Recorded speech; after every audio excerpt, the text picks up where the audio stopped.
Hi, everyone. Welcome to the show. It is March 18th, 2024, and this is episode 223. Today, I'm talking with Sher Davidson, and we are going to talk about reviving a book that you've published years before. We're going to talk about memoir. We're going to talk about starting to write again after you haven't written in a while. It was a really lovely chat, and I think that you guys are really going to enjoy this.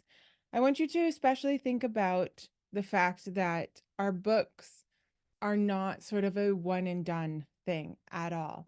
I think it's a really great marketing tool to have book anniversaries, to have, to celebrate the years that have gone by, to maybe bring out an old book and change the cover, especially the books that you really love.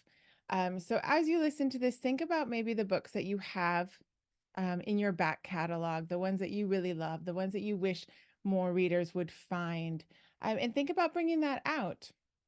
Because again, like we read classics all the time, right? We love Pride and Prejudice. We love Stephen King's books that he published way back in the 80s. We read these books over and over again, and they stay sort of in pop culture for a long time. And so think about your books like that. What book could you pull out and sort of brush the dust off and bring out to new readers? So the new generation hasn't necessarily heard of your older books, right? People are busy, they see the new stuff coming out, but ask them, have you read my other stuff? So that's just what I would like you guys to think about as you listen to Sher and I talk. If you are listening to this the week of March 18th, 2024, you have one more week for the Kickstarter. I'm like thinking of dates, like numbers in my head, and I don't know. They're like, I can't believe that it's only one more week. But we are funded at this point, so any book that you order, I will send to you. So I will get your money, and I am obligated then to send it to you. Kickstarter is a bit of a funny process, right? You're not guaranteed the product until it's fully funded, because if it doesn't fund, nobody gets charged, right? So it's kind of a little bit different. I am going to have that breakdown and talk to you a little bit more about Kickstarter. And if you guys are interested in it, I've had a couple questions from people. I'm going to try to get some others who have done Kickstarters to see if they will come on and talk about their strategies, how they did it. I'll talk to you next week about different places that you can go to start now learning, and maybe get the course that people have or get their newsletter, things like that. So I'll have sort of a breakdown for you next week. It will be like not fully finished, right? So it doesn't finish until next Tuesday, but I'll pretty much be able to tell you, the nail biting moments and sort of a little bit more details on how it works. And then I'll look into getting some people in. We're almost full for the podcast for this until July, which is when I take a break. In July and August, we don't put out new content. But I will squeeze someone in if you guys really want someone to talk to you about Kickstarter and how you can use it in your business, because that is what I am most passionate about, is that you guys um, figure out this business part of it, right after you get your writing done. So without further ado, let's get into the conversation, because Sher and I actually talked quite a while. But I hope that you enjoy the interview, and I'll be back next week with Kickstarter information. If you guys like the show, please be sure to share it with others and rate it on whatever app you like to listen to it. Because that helps the algorithm, right? All these things, all these algorithm things we have to think about. All right. Otherwise, I will see you guys next week. All right. Welcome back, everyone, to Pencils and Lipstick. Today, I'm talking with Sher Davidson. She is a writer of multiple genres, which we are going to get into. But first, I want to welcome her to the show. Hello, Sher. How are you doing? Oh, I'm great. And it's so nice to be here with you. Oh, it's wonderful to talk to you. We've already chatted for almost an hour. So as if that's any indication, I think we will have a great talk. But before we get into writing memoir and writing multiple genres and all the things that you do, tell us a little bit about Sher Davidson. Oh, boy. I've lived many years, so there's a lot to tell, but I will try to be brief. I'll tell you about my writing life, and that started when I was about 20. Well, it actually started in high school. I had a Mm, wonderful high school English teacher. Unfortunately, as young people often do, I didn't listen to her in terms of pursuing, never thought I would be a writer. It just didn't. right, I had another interest that was very strong, and that was art. And I thought I wanted to become an artist. right. But went on to college at Cal Berkeley, did take French, which I had taken all through high school. I also knew I wanted to travel. So Mm. that is what really that travel led to the motivation to write about. Oh, interesting. And I married a wonderful man. We had two little children. He was between careers. He came home one day very discouraged, says, I think I picked the wrong one. I want to go back to school. And I said, well, you know what? Before you do that, let's sell our little house, first little home we owned. Let's sell it, sell everything we own and go to Europe with our two kids. You And suggested that? I suggested that. And he kind of looked at me and said, are you crazy? Could we do that? I said, well, why not? Because I was motivated. I had Mm. received my first job out of college in France. I was working for the US government as Okay, so you'd been there before. so I'd been to France and Okay, I wanted to get back. I wanted to okay. see French family, my French girlfriend who I was very close to. I wanted them to meet my children and my husband. So that was the real strong motivation. Let's go, let's go back, let's go to France. But I wanted to see other places. I wanted Of course. to go back. I wanted him to meet my family in Sweden. I had relatives in Sweden that I had visited once while I was in France. Right. So it was the travel thing that was very big for me. What And year was this? this was in 1972. What did you do with the kids in their school?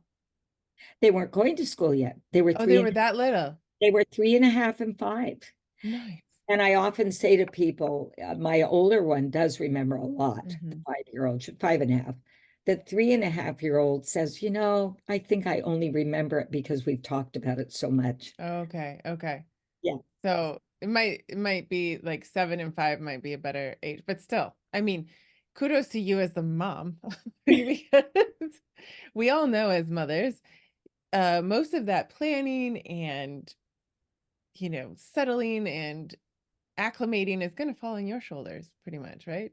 Yeah, yes. And of course, also we had very limited funds. I Right. sat at a sewing machine for 3 months before we had the house in the market. It sold rather quickly. We moved in with friends. She had a sewing machine. I sat at her sewing machine making clothes for the children because in those days that was economical. It's not Right, anymore. right, right. And I must say that in many ways, traveling with little ones like that was a real travel advantage because they were cute and Hmm. people, Europeans would come up, start talking to us about the children. Oh, they're so cute. We had some wonderful experiences because of having young children with us. So I Right. tell people, maybe not that young. Maybe the ideal age, I think, is between about 6.5, 7 to 12. After Okay. 12, we'd run into families with teenagers occasionally, and the teenagers were really difficult. They wanted to be at home with their Yeah, friends. it's funny. Isn't it funny? It's when like they should be oohing and awing about, wow, look, and I'm here and whatever, and they're like, nah. No, I don't think that's changed. not that interested. No, I I really know it's so funny. Like they should be appreciative of it because we travel with our teens all the time, and we went to Segovia. Like it's always a midpoint to meet friends when we're in Spain.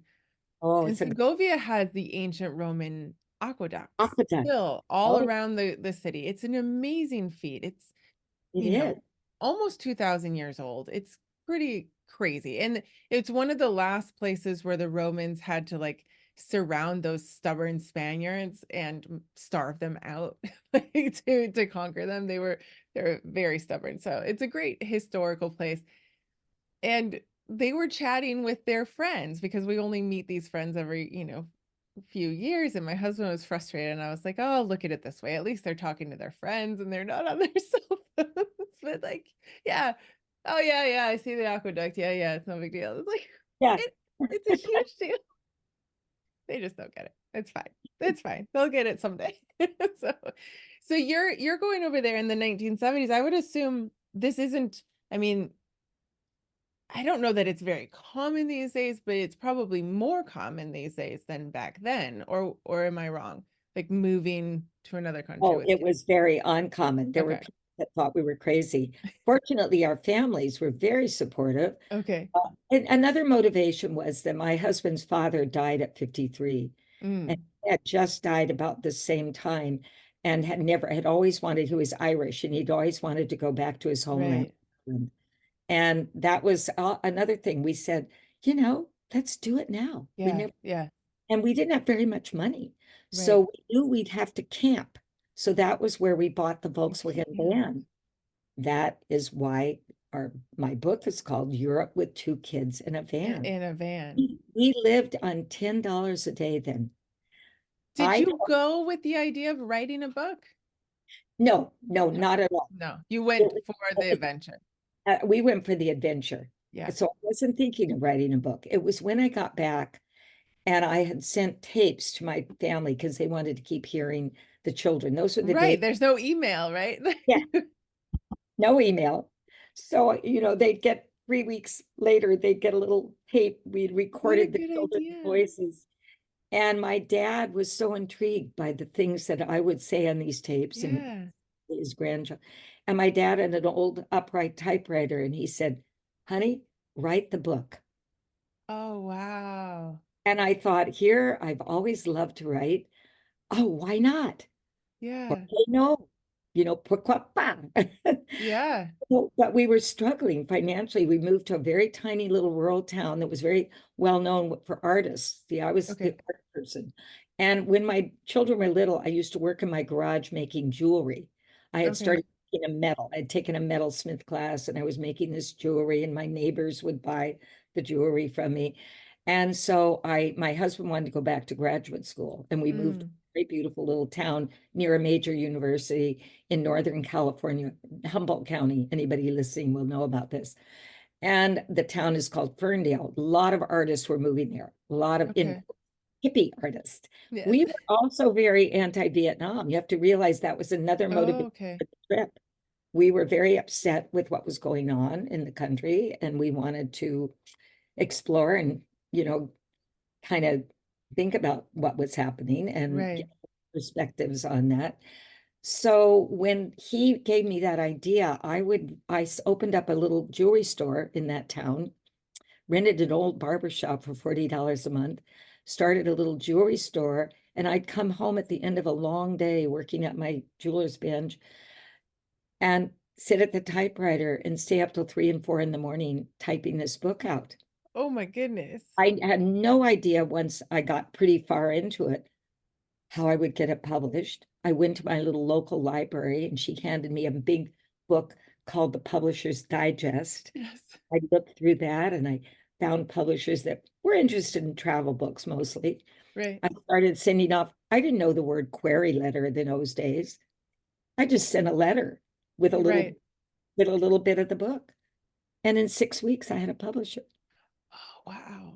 Oh It my was so goodness. exciting. It doesn't happen that way now. Did you call it a travel book then? Like, is that what the genre was? The genre, it's interesting. We use the word travel memoir now. They Okay. call it a travel guide. I Oh, call it both a memoir and a guide. And the new, okay. because, well, both of them, because I had a section which was the story of what we were Hmm. doing, funny things that happened, Yeah. the story. And then at the end of each chapter, I had a section which they gave a name to. I hadn't named it yet, summing up. And that was the guide part. And Okay. I wrote letters all over to chambers of commerce in Europe and got letters back. So I had to put all of those because we didn't have the internet. Yeah. So now, of course, in the new revised edition, I just have websites. But Right. then, you know, it was so different. And I then they wrote back, the publisher that picked my book called me actually and said, we want to publish your book. and I wasn't finished yet. And they said that this was like June, and they said, we want it by January. We're planning to put it out in January. Can you get it to us? I said, oh, yes, I will. Oh my goodness. So more 3 a.m. nights It just to was get, any 3 a.m. nights. Yeah. And then it was so fun though, because they'd send me the galleys, and I'd get to go through and check and make sure everything was the way I wanted it. And yeah. it's very different from today. Yeah. So And then, did they change it very much from how you had structured? Um, no, they didn't change it much other than like that naming, that section, okay. the summing up. No, they seemed to pretty much like what I had done. That's pretty Um, cool. they wanted illustrations, but they didn't. I said, well, I'm an artist. I'm so glad I didn't do that because they chose a wonderful illustrator. He was a very, actually, I got to know him later a little bit through mail, not email, through letter Right. he wrote. And he did black and white drawings. It's a very different look. I should show Okay. you. Look. This is what the first one looked like. I really like that cover. It's a funny size though, isn't it? It It's a is. Well, different, all of their books were square. interesting. They did a square format. It was a publishing company that was an arm of Scribner's in New York. Okay. Scribner's did all the distribution, but they were a independent publishing company called 101 Productions. They put out many, many, many books for several years. They've been defunct for a long time now. I mean, if they weren't, it would have been great because now I would just go right back to them. Right, right. Oh, that's so funny. You Did they have know, a reason for being square? Just to, I I don't know, maybe to make it stand out in the yeah, yeah. market, some of the, I was going to show you the drawings. Well, Yeah. here's, but they're all black and white drawings. Those are wonderful. That actually happened to be in Spain, which you're familiar with. Yeah. Um, he took things out of my text that inspired him. Oh, very cool. He has little ones with the children. I haven't seen that yet, but he has ones of of two little kids walking down a street. It So looks like a very engaging book. Like they put a lot of thought into putting that book together. Like it's not your typical travel guide that, the Florida Keys, I don't know, like where to eat. Like they put a lot of thought into engaging the reader really for that book. yeah, I think they really appreciated that it was a story as well as a guide. Yeah, that's And cool. I think they put more emphasis on that story part. So So what yeah. was it like once you got the book published? What did you feel? What did you do? What did it change Oh, your life forever? I was so excited. I should show you this picture.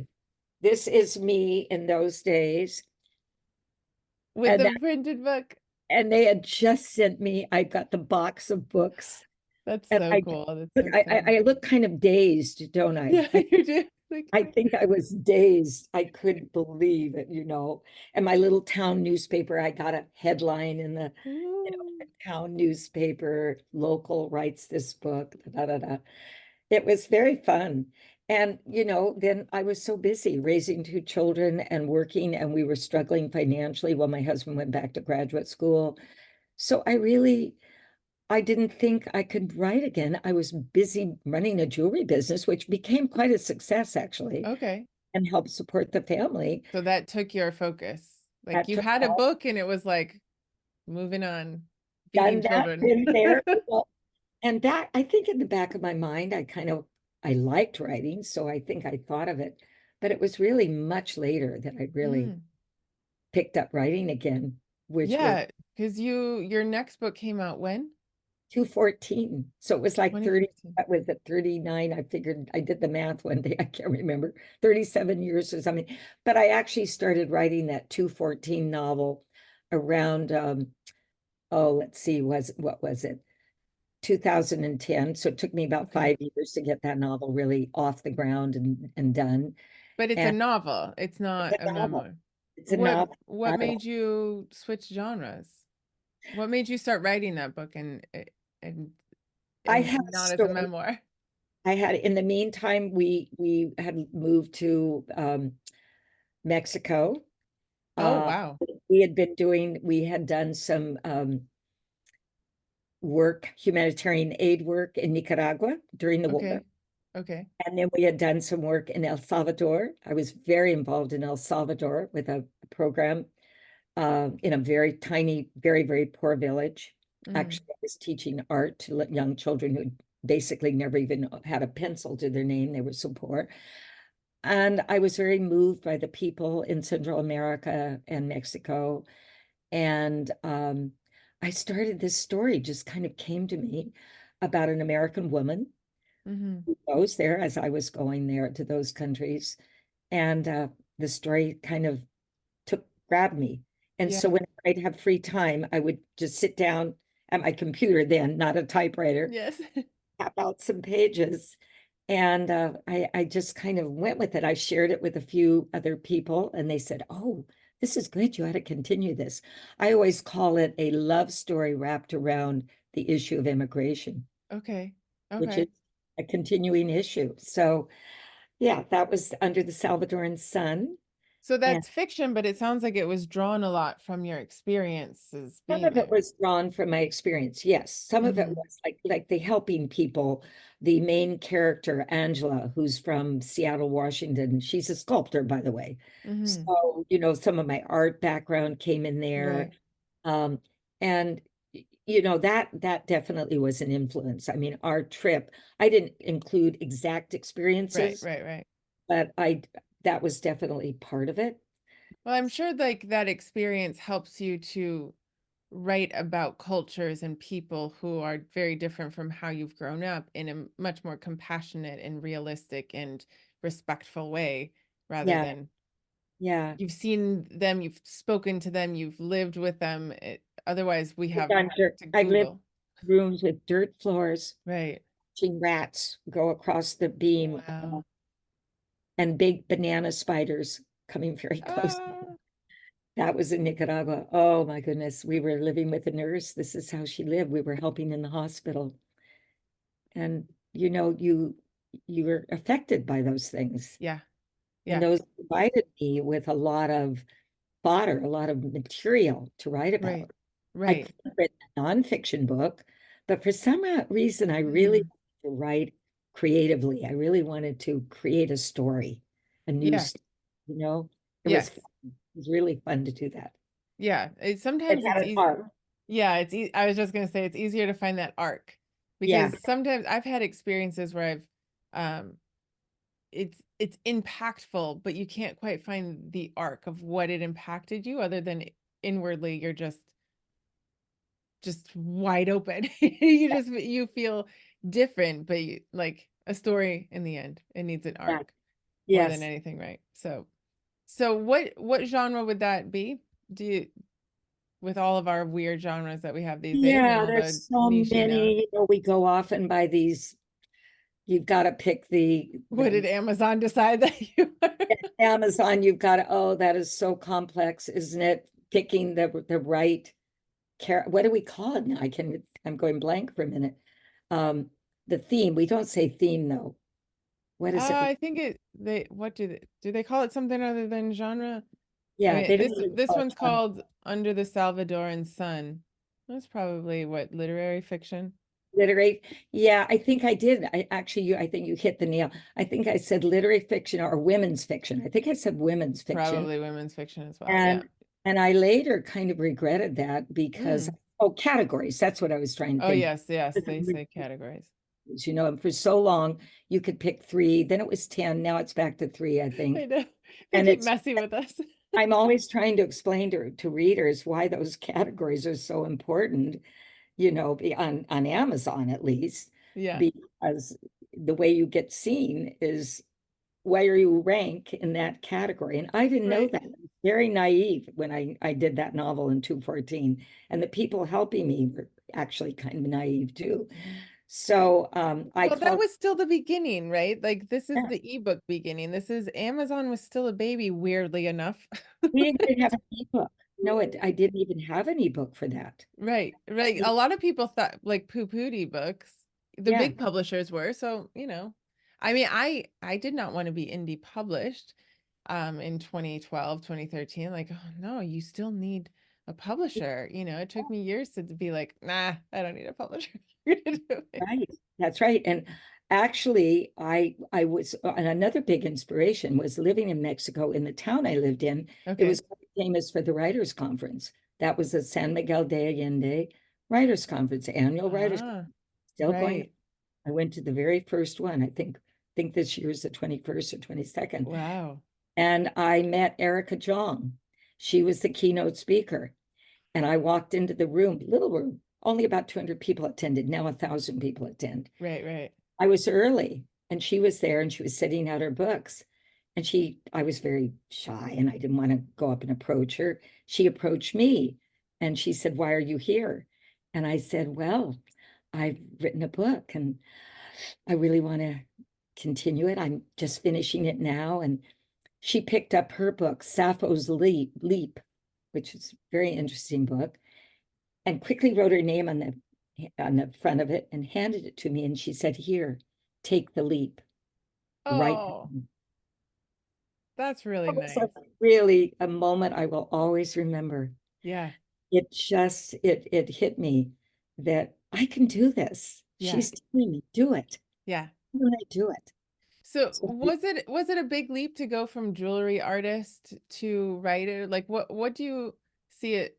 Are there differences or similarities between those two arts? no, there's left and right brain. Yeah, it's completely different. I mean, when you're writing, you're really in your left brain, and when you're creating, you're in your right brain. Yeah. So, I think there's certain advantages to being able to function in both areas Okay. because I can design and I can think about what I want for covers more serious. Okay. Yeah, but I think maybe, and then also I wrote my character as an artist.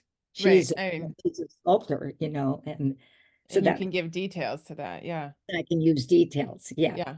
I can know the language that's used. True. True. Otherwise, that is important though to understand your characters. So that we'll call it women's fiction, literary fiction, but then you wrote a mystery thriller. Yes, then I waited again. There's always these big chunks of time where I'm It just, takes time to write a story. and then I wrote, I don't know if I'd call it a thriller. It's not No? really well, maybe it is. There's a part of it is pretty much a thriller. But no, I was so fond of my Swedish relatives, so not was, I have two cousins.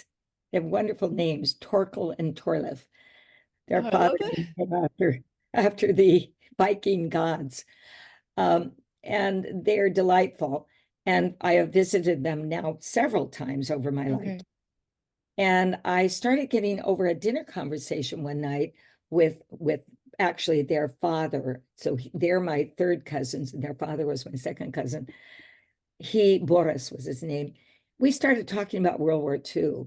Mm, And I won't go into a lot of details, but there were some things that came up in that dinner conversation that concerned me. And mm, maybe not concerned me because I kind of suspected it anyway, but gave me more fodder to work with. And mm, I started thinking about, Sweden was a neutral country mm. during World War II, but there's been scholars ever since World War II that have questioned that. Were they truly, truly, truly neutral? Can anyone ever be truly neutral? I mean, your neutrality comes at a cost, doesn't it? That's right. And for them, it was hard because they were very close to Germany Hmm. And and Russia. Russia, and also they needed to sell their iron ore, Mm. which those countries needed for things that we would hope no country had to make, but they do. And Oh, we they have. do. Yep. So I got very interested. I started doing a Yeah. lot of research, Mm, and I had a character in mind, and I was trying to think where Lena came from. Oh, well, I know my cousin's daughter's name is not, her name is Lena, and I always liked her name, but I didn't want to use her name exactly. And Lena is also Swedish, so hmm. I used Lena. So the character came to me and her search to understand something. I took a wonderful workshop at the Writers' Conference, in fact, from a marvelous writer, Elizabeth Rossner. Mm. Rosner. In fact, she was very kind to let me use a phrase from her book in the opening of my book about intergenerational trauma. Mm, She was the daughter, or is, not was, is, she lives in Berkeley. She is the daughter of Holocaust survivors, both her parents. right, right, right. And so she feels her whole life has been very Yeah, much affected by that. And now there's more and more studies yeah, of generational trauma and epigenetics. They're finding it's true. You carry yeah, trauma and you pass it on to generations. yeah, yeah. So this, and then I started to realize, gee, this state, I grew up in California, but by this time we'd been living several years in Oregon. Oregon is filled with Scandinavians. And there's a Really? little town, Astoria, on the coast where the Finns came, the Swedes came. Yes, back in the late 1800s, early 1900s, they started moving. The Finns were leaving the Russians. They were, Right, right, right, the Russians were very actively dominating Finland. And they came for the lumber industry in Washington right. and the fishing. So the town of Astoria on the coast, we love to go over there to the beach, and I would go visit some of the historical, well, there not some, there's a wonderful historical museum there. And I thought, oh, that's the place. This character is going to Mm, grow up with a Swedish grandmother, and yeah. the Swedish grandmother has nightmares. And why? Why Why? nightmares? That's So wonderful though, how you're piecing that together. It took a trip to see your cousins and to open your eyes to something that seems, like, oh yeah, we can rationalize pretty quickly where Sweden might have been during the war, what difficulties might have come up, and then how you've had to figure out who the main character is, and then where they might be. Are they in Sweden? Are they in America? If they're in America, where are they? Like, I love how you've laid that out for us because that's such a big part of writing fiction, of it is. figuring all those little things out so that it makes sense, which I think then once it makes sense, your brain is like able to breathe and go into the actual story. Yeah. And as a writer, once you got maybe a little piece of that thread and you Yeah. start writing, I tell people, and they look at me a little strangely, my characters are talking to me. You, Yeah. I'll wake up in the middle of the night and I'll have, my husband says, what are you doing? Oh, I've got this. She's going there. I've got to get up and write about I it. it's like our brains are like, oh, here we go. Always Yeah. at very inconvenient times, for Yeah, sure. always an inconvenient time, but I just the ideas just came and yeah, I enjoyed writing that story. And I would share it with I have two daughters. They're both big readers. Mm. So I would share it with them, and my older daughter especially, she'd say, "Mother, keep finishing that. This is great. I love this story. Keep talking about Mm. it." That's good to have that person And because, travel came into this, by the way, because I have her going to where to study Paris. oh, perfect. Where I have Perfect. lived and worked, and then she finds out she's got a sleep disorder. She's doing very poorly in at the Sorbonne because she falls asleep in class. And she Right. knows sleep disorders because she grew up as a child always hearing the grandmother scream with the nightmares. So Oh, and connecting that all, like, yeah, she that's so has to cool. go to Sweden. What happened?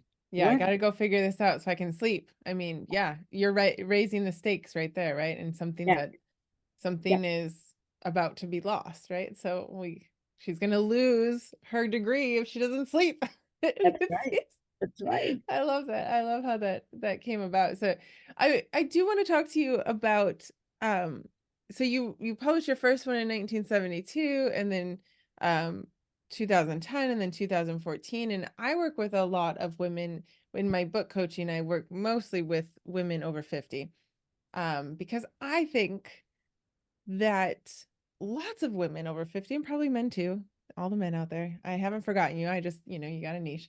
Um they have things to say and to write. And a lot of times, what I've heard from a lot of people who sometimes work with me and sometimes choose not to, that they think it's too late, that, oh, I don't know if I'm going to be able to do that. There's a lot of excuses that center a lot around our country's obsession with youth. I'll put it like that. So, what has motivated you to write and to get back to it and to, I guess we'll call it the second half of our life. Like, why do you think would be a reason for someone to encourage them to sit down and write the book that is coming to them? And let's talk a little bit about that and how you sort of found the courage to do that, the way that you go forward, and maybe even like learning even more of your craft as you do this. I mentioned the San Miguel Writers Conference, and I Okay. have to say that the many keynote speakers, they often have wonderful, like Margaret Atwood, Hmm. King Solver, I mean, Paul Thoreau. intimidating writers. And you could be intimidated, but what I was inspired. Yeah. And at the same time, I could take classes there because the conference, you have the keynote speakers and then you go off to these Okay. various workshops. Oh. And it's the many people, like I mentioned, Elizabeth Rossner, I took a workshop from her, and she's a wonderful writer. And I took workshops from a lot of other writers, and I began to learn the craft. I'm glad you used the word craft because until then, like even with that first book, I didn't think of it as craft. Okay. It is a craft, and there are certain elements, just like if you're creating a piece of a sculpture out of clay, there's certain steps you have to follow. Mm. The same with writing. There are certain things you have to learn. You have to learn Okay. story arc, you have to learn about your plot, creating a dynamic plot, each chapter almost being like a plot in itself. Hmm. Um, and I learned so much. I got so inspired by that that that is what motivated me even Okay. at my age to say, I think I can do this. And Yeah. of course, I had that wonderful moment of take the leap. Yeah. And I thought, well, I wasn't always thinking, a lot of times I think people think, oh, I want to be a famous author. I'm going to be published. That really wasn't the motivation.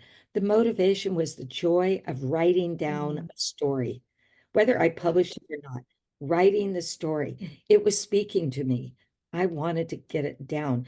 Just like if I have an idea to create, I work both in clay and I do three-dimensional art as well as I'm a painter. Not so much anymore because my writing has really taken over. So Hmm. I haven't created as much, but often it's the idea and then working with the material that are the most fun. Right. Right. So it's really just writing that grabs me. And then when Yeah. I get kind of where I think it's done, then I think, well, what am I going to do with this? Yeah. Then that's when you start thinking, publish, publish, publish. Yeah. Get it out there.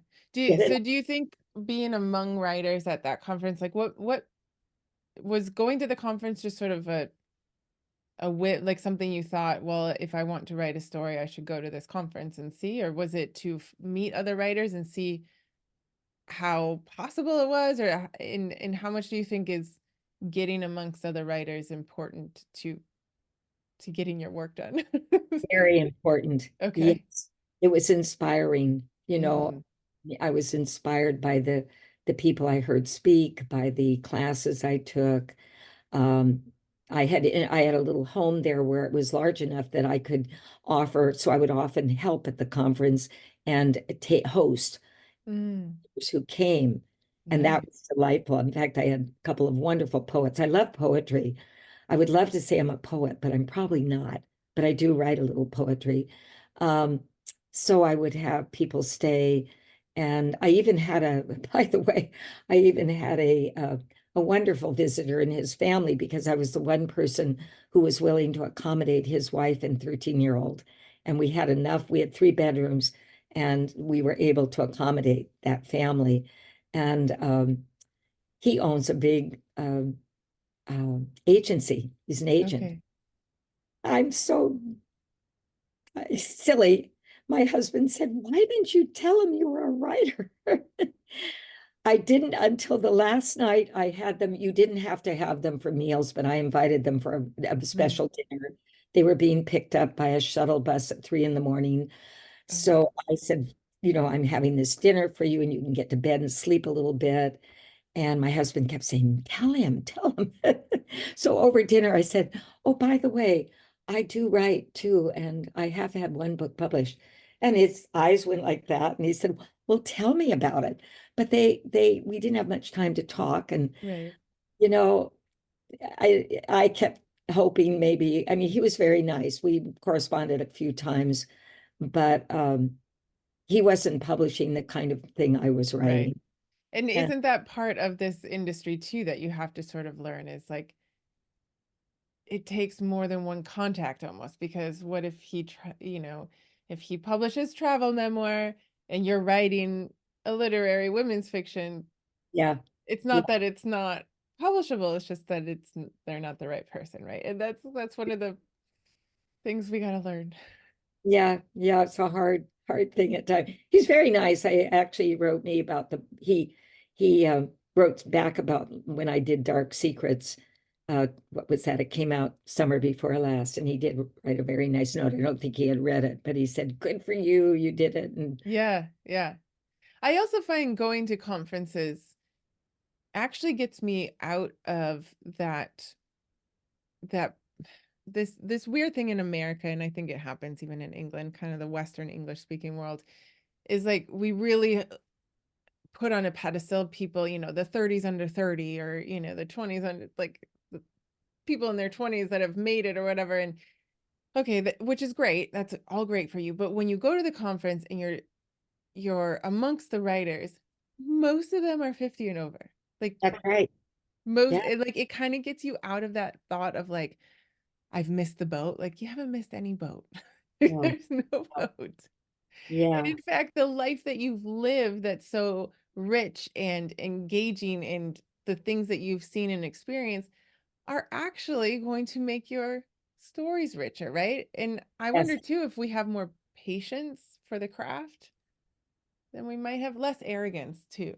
that we do as youth. Yeah.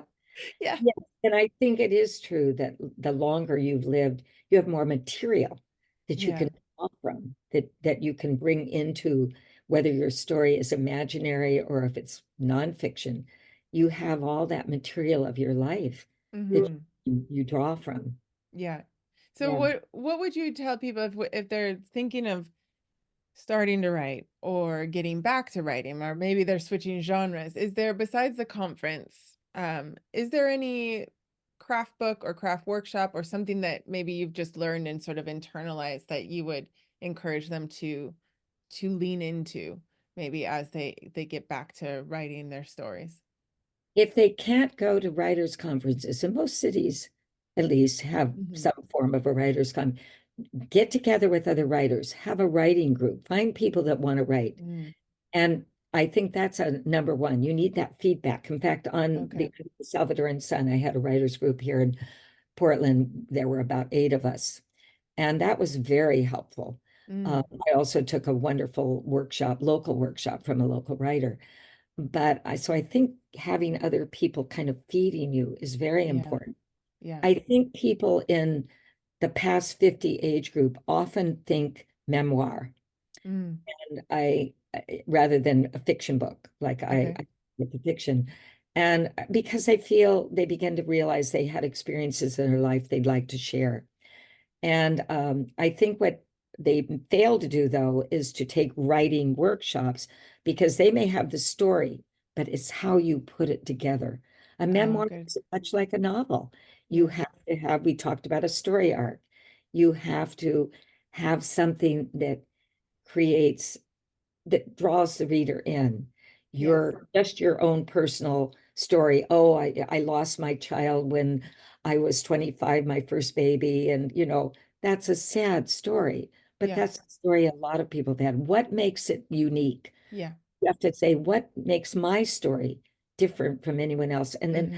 how do I put it together so that if it's in chapters, each Hmm. chapter has an arc and has a plot point, has, and those are the kind of structure, by the way. I'm Yeah. talking about structure.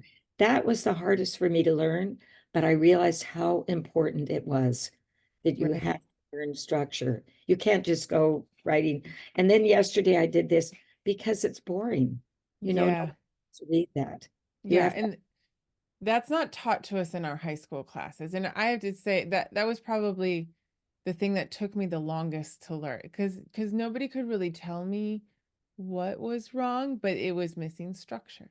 It was Structure. missing Yeah. plot points. It was, I now try to differentiate with my coaching clients, like, you're a great writer, but now we got to pull out the storytelling.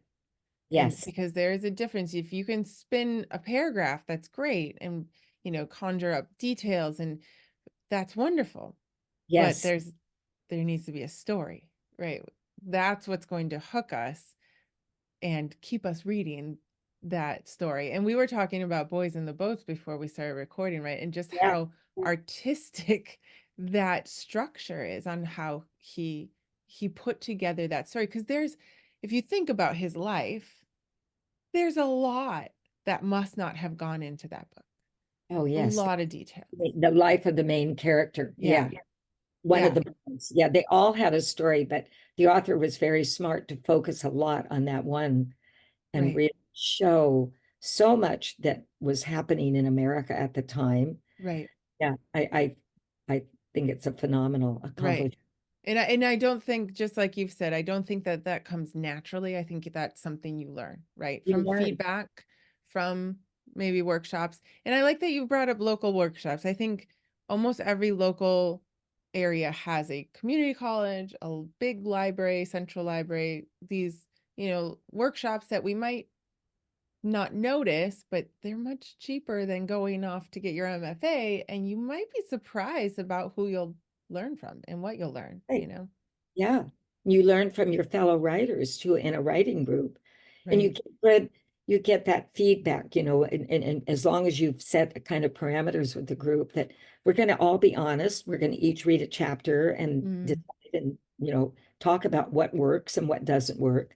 Yeah, that feedback is invaluable. yeah, it's gold. And I think it's what keeps you going, right? To finish it. Yeah, So yeah. that's always my thing. No, now we got to keep going. We got to finish it. That's true. Um, so your next work though is a memoir that you're working on now, and Yes, so and then you're thinking of finishing another mystery. so see, here I am, kind of you know, back and forth. So the travel memoir and guide, then the novel. And now I'm thinking, and then actually two novels kind of lumped together because then I did Dark Secrets, the one we just talked about in Mm-hmm. place in many places, Sweden and here in Oregon. And then at the back of my mind, I've had another desire to write a memoir um, that is very, very personal. Mm-hmm. And I've set it aside and thought, no, no, no, no, no, I can't do that. And then I pull it out again. So it has been being written over about probably 10 years now. And I'm hoping this year, I've had enough encouragement, as I spoke to you about earlier, that I'm hoping maybe to get it off the ground by the end of this next year. But, I hate to put a date Yeah. because Yeah. as you know, as a writer, it's hard to say, oh yeah, I'll have it out in 5 weeks or I'll have it out in 6 months. I Yeah. don't know. I don't know when I'll feel it's done. And I'll want to get Exactly. feedback. I don't have that original writing group anymore. Actually, I've been kind of looking for a local writing group. I want to get more feedback on it. Right. I've shared it. I actually have shared it at a conference with a couple of agents I talked to you about. They were very encouraging, said, get it done, get it done. So, I just, Yeah. And there are times that it takes time, yeah. and that's okay too. We're such a fast-paced society all the time. Get it out, get it out. But there's something about, especially something so personal as a memoir, to get it out once you know it's done. Like that fine line between never getting it out and no, and waiting till it's finished, right? And but honestly too, even finishing the memoir, and if you decide personally not to publish it or not to share it, I still think writing it out is therapeutic. I do too. Oh, I'm Yeah. glad you brought that out. Yes. Just the writing out of something that's been sitting in your mind Hmm. and heart for a long time. And I think many people, I think I'll be a real feminist here. I think many women, Hmm. probably as many men, but I know more women who say, oh, I want to write my story. And I often say, just do it. Don't Yeah. worry if it ever becomes a book. Right. Just write it. You will find it is so soothing to get those words on a page and then read back. And yeah, I Yeah. think there's a real value to it. Yeah, absolutely. I completely agree. So if anyone wants to find out more about you, we're going to have the links in the show notes, but your website is sherdavidson.com and they can get on your newsletter. And can they still buy the Europe in with two kids in a van? Well, the new one, not the old one, Okay. but the new one just came out in December. I mean, here it is. This is the new. Isn't that lovely? That's a wonderful cover. Yeah, I had fun with this cover with my cover designer because I noticed the covers were so different now. They're much more colorful in Right. general Right. and they're playful. And, the whole subject of traveling with little children is a playful kind of topic. Yeah. And so that's the new one. The Dark Secrets or the Under the Salvadoran Sun. Oh, I studied with Luis Urrea. And after I was talking with him, and afterwards, he gave me a blurb, but the book was already out. Oh, really? Oh, and That's when I did, wonderful. yeah, and so I had a little, he said, just put a sticker on there. So he says on that, this story is a new twist on a border novel. Oh, wonderful. I And, love that. and Yes. Luis was really wonderful to study with. He taught me a lot. And he, by the way, spoke at the Writers' Conference several times. And then Dark Secrets is this one. Same That cover designer, by the way. she does a lovely job, honestly. It's very Yeah, and good. it's an actual picture. Do I have time to tell the fun little story Yeah, about go ahead. there's a We story. all we need stories on this one. My cousin in Sweden is a photographer, not a Okay. professional, but he could be because he does beautiful photography. I happen to have a path where he lives in a woods. Actually lives in a beautiful woods in southern Sweden, Blekinge. And I love to go through this woods on this path. And it had just snowed. And he sent me this picture. This would be 2 winters ago. And he said, I thought you'd enjoy this because I know you love this path. They call the lynx path because they've actually seen lynx there. And it was right as I was finishing the book, but thinking about the cover. And I said, oh, Torkel, his name is Torkel, can I use that picture? And he said, sure. And he gave permission. And so I got all that officially taken care of. But I wanted somebody in it. Yeah. And so I wanted Lena, the main character, to be in the story. She would often walk through this with a little basket. It's called a mushroom collecting basket. And I found this, I was having my hair cut, and a woman in the hairdresser had a long blonde braid, and she looked just like what I imagined Lena to look like.